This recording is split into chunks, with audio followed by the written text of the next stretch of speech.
অবশেষে আমার একটা অনেক দিনের ইচ্ছে পূরণ হলো। একা নিজের হাতে সব কিছু গুছিয়ে আমি সরস্বতী পুজো করতে পারলাম। আর এই নিজে কোনো কিছু করতে পারা এবং সব কিছু করার পরে যে কি ভালো লাগে, সেই আনন্দটা বলে বোঝানোর মতো না। যাই হোক, নিজেকে খুব ভাল লাগছিল, খুব আনন্দ হচ্ছিল। আরে হ্যাঁ, পরিকল্পনা থাকে অনেক কিছুই, তবু জীবনে সবসময় তো সব কিছু প্ল্যান মাফিক হয়ে ওঠে না। তবে আমার মনে হয় একদম মন থেকে কিছু চাইলে অন্তরের ডাক তিনি হয়তো ফেরান না।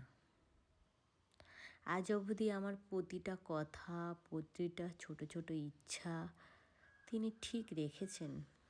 আমার একমাত্র শক্তি আমার গপু, দেখো কি সুন্দর লাগছে।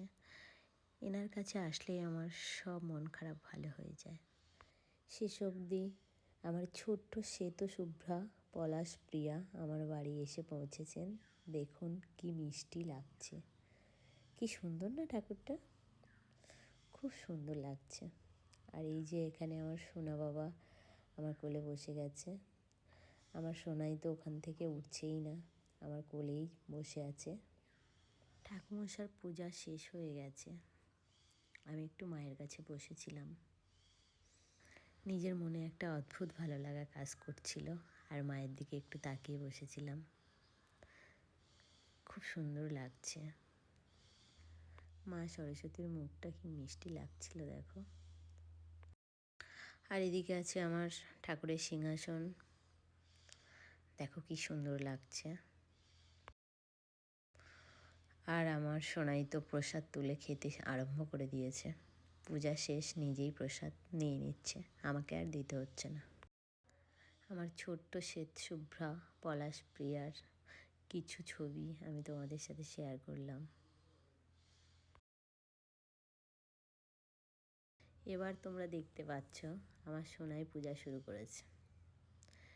এখনও নিজেই পূজা করবে, ঠাকুরমশার পূজা শেষ, এবার ও পূজা করবে। বলছে এবার আমি নিজেই পূজা করব। তাই আমি বললাম ঠিক আছে, তুমি নিজেই পূজা করো। দেখো তোমরা কী সুন্দর করে পূজা করছে সব ঠাকুরকে। এভাবে ও প্রতিদিন আমার সাথেও পূজা করে। আমার পূজার সময় নিজেই আগে পূজা করবে, তারপর আমি পূজা করি।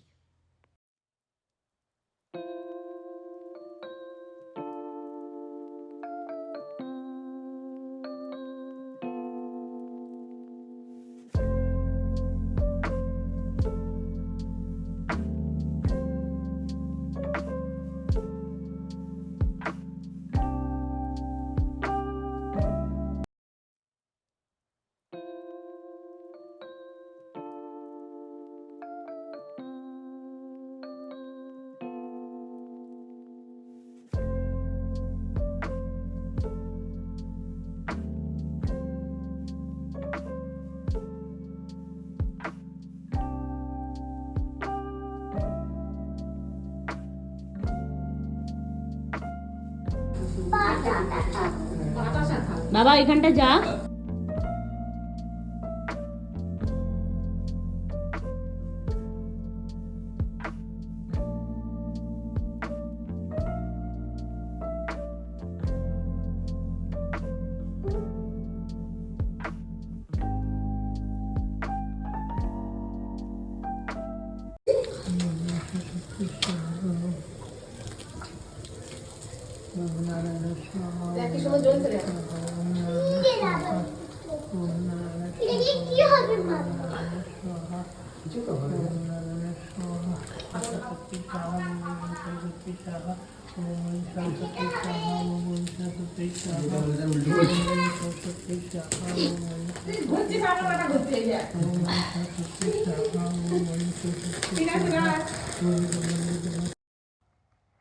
খুব সুন্দরভাবে পুজো সম্পন্ন হলো।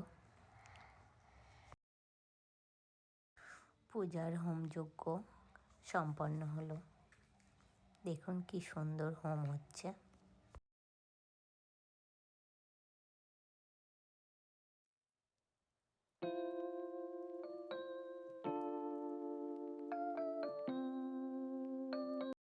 যাই হোক, দিনটা খুব ভালোই কাটলো। নিজের বাড়িতে প্রথমবার সরস্বতী পুজো, একটা অন্যরকম অনুভূতি। সবশেষে আমার গপু ও মা সরস্বতীর আশীর্বাদে আমি যেন আমার পরবর্তী স্বপ্নগুলো পূরণ করতে পারি, এটাই আমার প্রার্থনা। গপু দাদা, আমাদের সবাইকে ভালো রেখো, ছোট্ট রেখো।